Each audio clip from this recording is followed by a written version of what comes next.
He is an architect for some of the best content coming out of NFL Network. It is Allan Flowers. He's a coordinating producer there, works a whole lot on RedZone, and he joins us today. I'm Bryan Fenley, an anchor at Fox Sports Radio, and this will give me and all of you an opportunity to learn more about Allan and the great work he has done in sports media. First of all, Allan, thank you so much for a couple minutes of your time.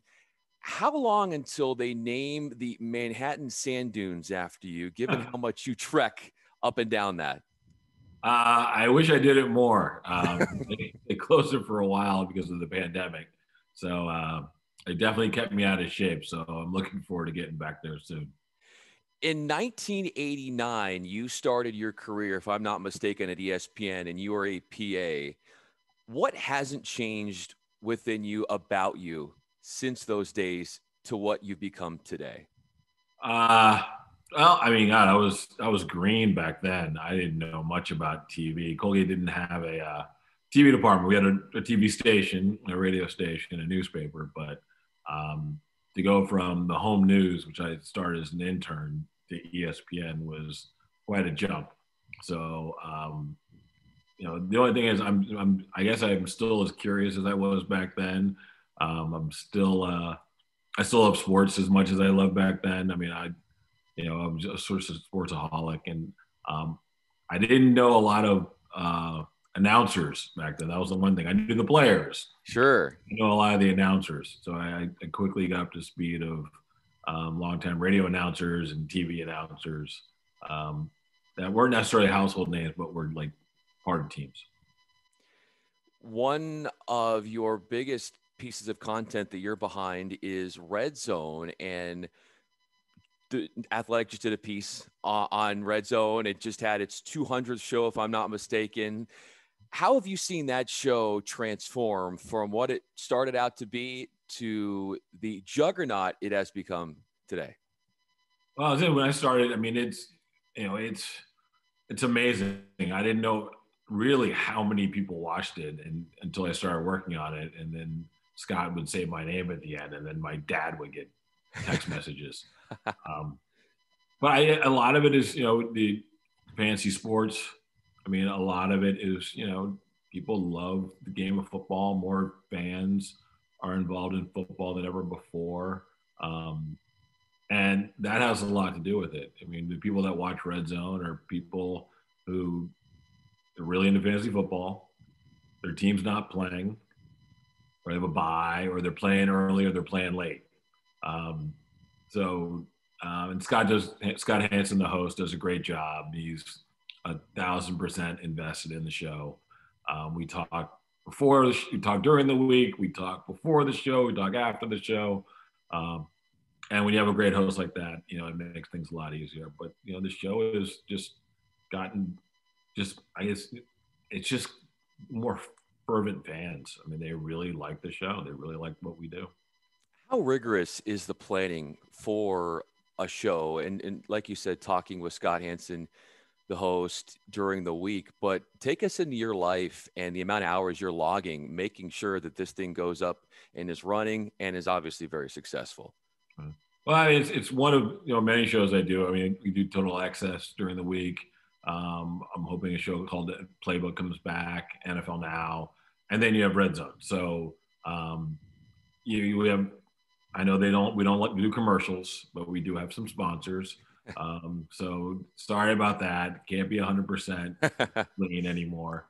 But it's a lot of things that people may not think about. It's teams that have a high third down percentage, teams that go for it on fourth down. These are little things that the average fan doesn't really think about. But if we go from one game to another game, if a team is notoriously going for it on fourth down, we may think about staying as opposed to jumping to another game. So Scott's really good on the main storylines, and there's human interest stories that people care about, but mostly they care about teams are scoring and points and action, and we try to keep it moving. So there's a lot of little things. And again, it's one thing to know about one game. we have to know about all the games.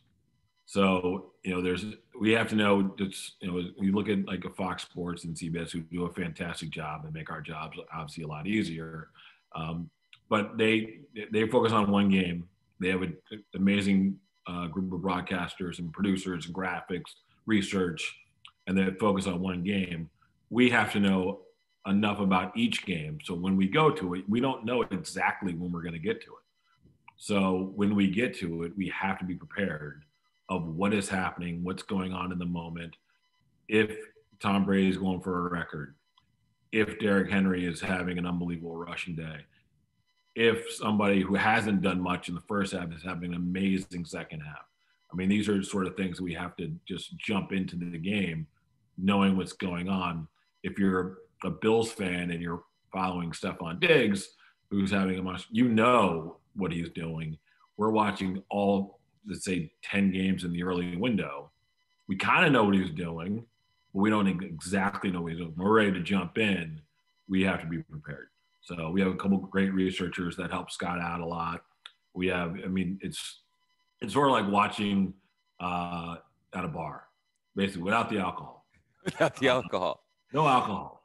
But it's like, just imagine a wall of TVs, and we're watching all the games, and we're into every single game, and every game matters for us. There's no game that's, I know fans don't like to hear that necessarily. There's no game that's more important than another game when they start. Every game's on an even playing field, no matter who's playing, because you never know what's going to happen. It could be a team that, we think it's going to be, you may think it's going to be a blowout, and next thing you know, it's 35-32. So you can't have too many preconceived notions. You have to be prepared for anything. Yeah, even a Jets-Bengals game is going to be watched because I know you're a Bengals fan. So there you go. Allan Flowers is with us, coordinating producer of NFL Network, working a lot with RedZone. I'm Bryan Fenley, a national anchor at Fox Sports Radio. As far as your tenants, Allan, as a coordinating producer, some of the ideals, some of the themes in which you like to work with as far as what you think is important in a broadcast and that allows you to put sort of your brand on a show. What do you hold most important to you in what you perceive to be your description or your way of conveying your personality or your creative style on a broadcast that really says to people out there, oh, that's Allan Flowers' work? Well, that's hard. That's hard to do because it's, most people know our talent. So, everyone thinks the talent does everything. They do their own research. They run the cameras, they do everything, which is understandable. They're the face of the networks, and that's the way it is. What I like to do is, from when I talk to our producers and directors and et cetera, we need to educate, we need to entertain, and we need to inform. Those three things are paramount to every broadcast we do. So as long as we're doing those three things, we'll be successful. And, everyone wants to, Scott talks about it, the next day at the water cooler when everyone's ready to go back to the work, where everyone's ready to go back to the office, I guess now in the Zoom meetings that you have, are you a little bit smarter than you were the day before? So when you say, hey, did you see on RedZone that this happened? Did you hear what Scott said? Did you see that graphic that they put on? Did you see that great play? That sort of thing is we want our audience to come out with. Like, you be a little bit smarter than you were before the show started, or a little bit more informed, a little bit entertained. Did you see, like Scott, I mean, you look at RedZone, with Scott, we do a thing called Red Alert, where we're on a certain drive and we miss big plays. And there are times where a play will happen while we're in the Red Alert, and we just add it, and Scott doesn't even know it's coming. Wow. So we've done that a couple of times. And, there's one instance I remember where there were supposed to be 3 plays in it. It ended up being 5 plays because the Rams ran a kickoff back for a touchdown. Adrian Peterson went on a long run. Something happened in the Washington game, and I forgot what the other one was, but he only had 3 of them. And I had in his ear, we're adding plays in his ear. And I'm pointing the screens, and the researchers are pointing to him. He's like, because he's focused on what's going on. And so it was fun, and people were talking about it, and people internally were like, Scott was incredible at that point, but he was living in the moment. Like he was watching it for the first time like everybody else. So that's the entertainment part. And, and we want you to be educated. We want educated fans. We want everyone to be a little bit smarter. So that's initially the three things that I look at in the show. I don't know if that defines the shows that I do, but it's stuff that we're looking to do. And props to Scott. I guess I could, in a way, liken his role as sort of like an air traffic control person where everything's coming in wildly and he's there trying to make it all look pretty, and credit to him and what you guys do to make that possible. Speaking of Zoom meetings, what was it like holding one from a production standpoint in getting ready for the Pro Football Hall of Fame show that you did, and naming the 15 finalists, and you're trying to organize how you're going to put this broadcast together over Zoom? Yeah, those are challenging. Because there's a lot of it is very secretive when it comes to that. And you just have to make sure that everyone is as prepared as possible. We have, again, that's three great talent that we have in Steve Weiss, Jim Trotter, and Michael Silver doing those shows. Jim is a Hall of Fame voter. So he is as invested as anyone. And you always want people on your shows that are invested, that really care about the product and care about, and Steve Weiss does a lot of stuff for the Hall of Fame as well. And Michael Silver is Michael Silver. So when you have those three guys, it's you're built for success, as it is.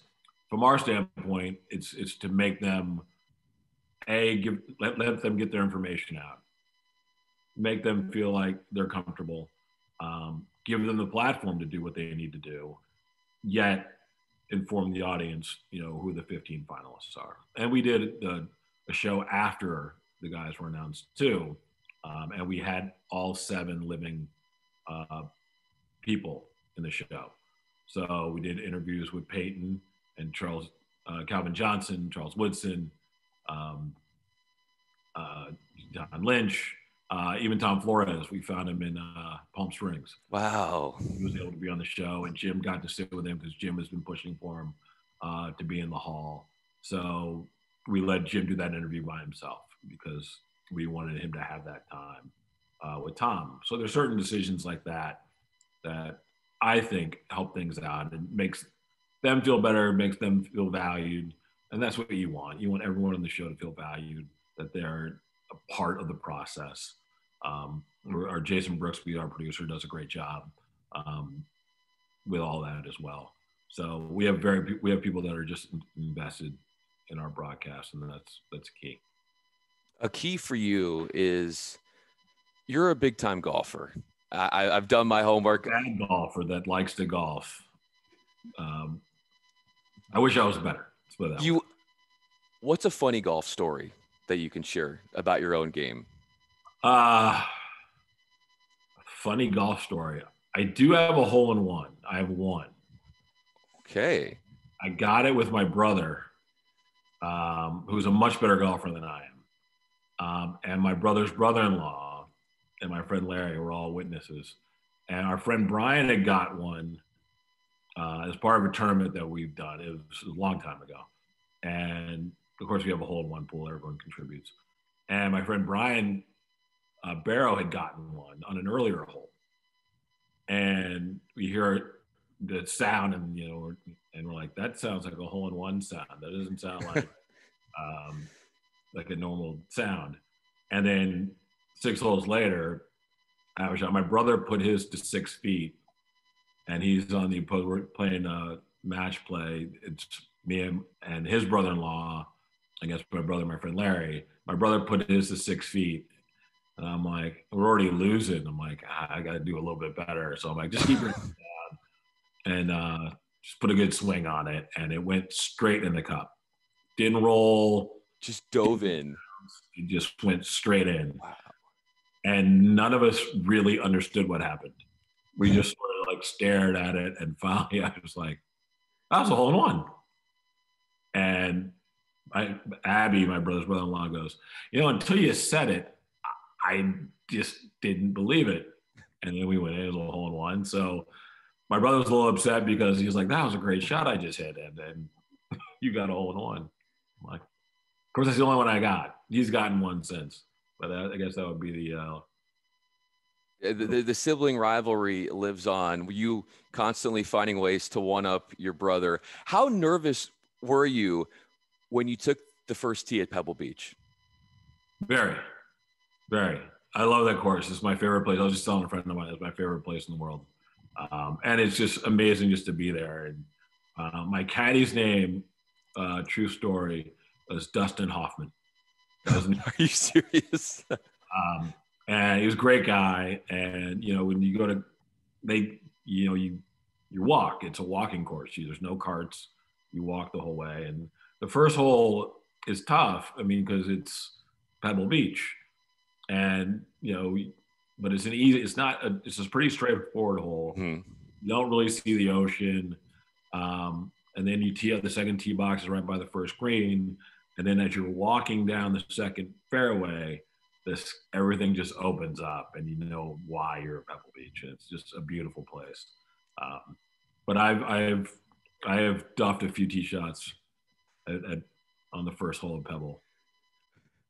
Because usually there are people that are just kind of congregating watching you tee off on one. It's not like you're at a private club or a public course and you just tee off with your buddies and that's it. But there are literally like a makeshift gallery that are just there visiting and they're watching you. And so like you probably witnessed, there's a little extra pressure there to try to perform off the tee.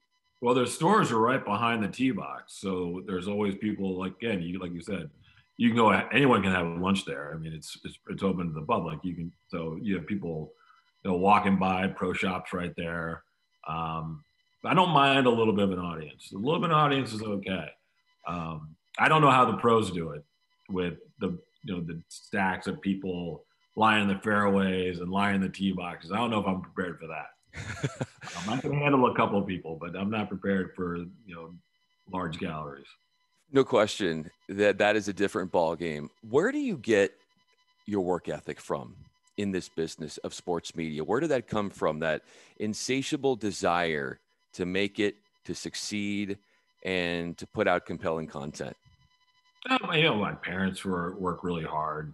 My dad, my mom, they're all hardworking people. My families. We have a lot of my cousins, uncles and aunts. They all work really hard to help me get where I got.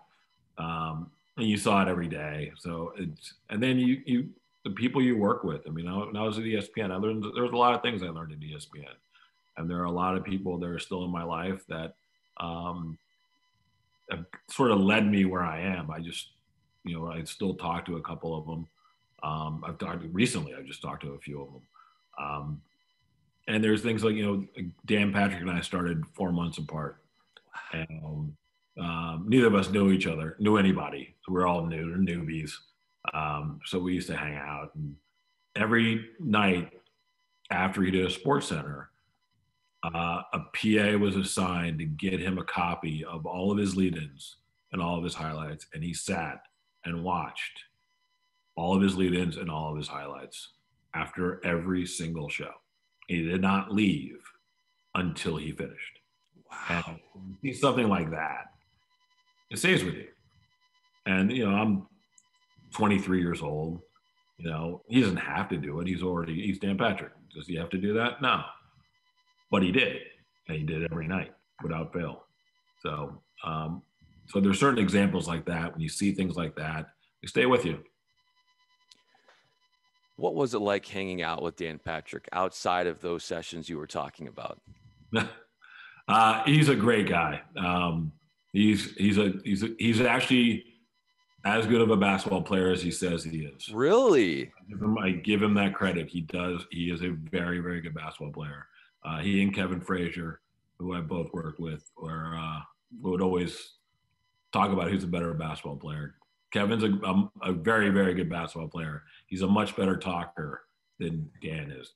Dan just shoots and makes a lot of shots. But Dan is a very good basketball player. Dan and I we used to, have cold beers after the show and just talk about things, talk about anything. I mean, he's a well-rounded human being, really nice guy. But yeah, it's just one thing. He was one of when I started, like came in 4 months after me, and back then it was a little cliquey. I'm not gonna lie, it was a little cliquey. So he had to, I was carrying water for the producers and doing the stuff that I needed to do like a rookie. So that happens. But I was there for 4.5 years, and it was a great experience. Who do you think is the best basketball player within the NFL Network family? Oh my God, I have no idea. I haven't played basketball in a long time. I'm at the torn Achilles tendon age, so I've never had one, and I don't want one. So I haven't played in a long time. So I have no idea who would be the best, and I wouldn't get myself in trouble by saying. So I will leave that open for anyone to take the mantle on that one. Whoever wants it can have it. Love it. Final question. Allan Flowers with us, NFL Network. I'm Bryan Fenley, a national anchor at Fox Sports Radio. How did you find out, and how did you then celebrate the opportunity when NFL Network called you and wanted you? Well, it was great to be wanted. I have a lot of friends who work at NFL Network. And when Fox Sports 1 started, they lost some people. And I was in St. Louis at Fox Sports Midwest. And I got a call from my friend Ronit Larone saying they were looking for somebody. And Michael Mariano and Eric Weinberger, who was leading things back then, brought me in. I met with them. And Eric and I used to share a desk at Fox Sports News back in 1996. Oh my goodness! And Michael Mariano, I met in 1996 or 95 when he was at Prime Sports. Ronnie and I worked at Fox Sports together starting in 95. So I've known the three of them for a long time. And the opportunity to work with people that I've known for a long time who were friends was important at that time. I'm not young anymore. I'm not going to say I'm so when you get to work with people that you like, it's a plus. And I've been lucky to work with a lot of people, even in St. Louis, in Los Angeles, and Bristol, Connecticut, that were really good people and good people to be with. So I've been very fortunate in that. And working with NFL Network has been great. It's a lot of fun. I'm looking forward to doing some more shows, getting ready for the draft. So I have some draft work to start working on now and some pro days to start thinking about. So it's just a fun place to be. So I'm glad I'm here. The 24/7 NFL news cycle, 365. I promise I'll leave you with this question. Sure. Allan, your Twitter bio, the picture in the background, you were what, a stage manager at the Fiesta Bowl? Why did you go with that picture? What's the significance of that? I don't remember. The one thing I do remember is the conversation came up. I was working at NFL Network. I was doing Thursday Night Football. It was my first year. And one of the production managers said, "I just saw you on TV." And I'm like, "I don't know how you would see me on TV. He goes, "No, I just saw you on TV, and I will send you a freeze frame of you on television." And it was that moment. It was from a NFL Films show talking about the West Virginia head coach, which I believe was Bill Stewart, and Mike Tomlin and their relationship together. As far as, I guess, Stewart was one of the coaches for, I believe, in Virginia Tech, where Mike Tomlin went, and Tomlin wanted to be an NFL player, and Stewart saw him as a coach. And he was like, "Hey, you do your NFL dream when you're ready to be a coach. Come find me." And that show showed that Bill had won the Fiesta Bowl the same year as Tomlin won his first Super Bowl, or something along those lines. Okay. So She'd snapped the picture, sent it to me, and I was working with Chris Rose, and I showed him this picture, and he's like, I totally forgot about that. Um, and it was a long story that goes with it. I won't bore you with it.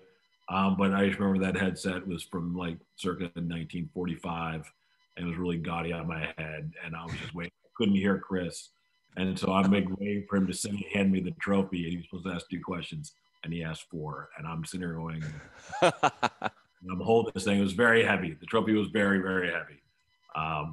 And so I'm just holding it, waiting for him to say, and hand me the trophy.